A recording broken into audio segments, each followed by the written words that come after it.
Istoriškai didžiausia grynųjų pinigų siunta buvo pristatyta į Lietuvą. Operacija įvyko sėkmingai ir grynieji eurai, eurų banknotai pasiekė Lietuvos banko saugyklas. Nuo lapkričio 1 jie pradėti platinti komerciniams bankams, nuo gruodžio 1 bus pradėti platinti įmonėms, o po to nuo sausio 1 be jokios abejonės pasieks kiekvieno gyventojo.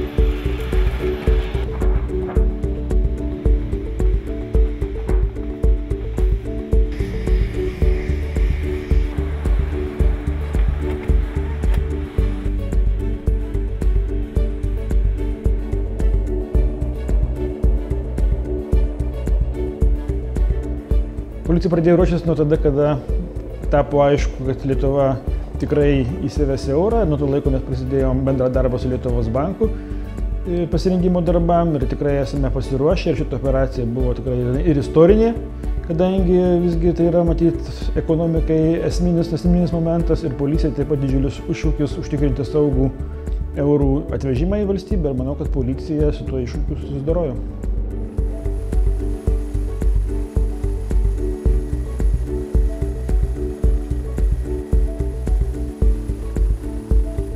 Tokios operacijos išties yra planuojamas jau iš anksto ir planuojamas labai kruopščiai. Snaiperinis vykdomas dengimas, taip pat dengimas vykdomas iš objektų, dengimas vykdomas iš oro. Tai buvo pasitelkti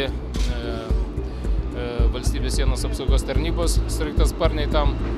Ir taip pat grupė buvo pasiruošusi su vienu iš sraigtasparnių reaguoti, jeigu būtų kažkokie tai incidentai ir kažkur tai šalia ar kitose vietose.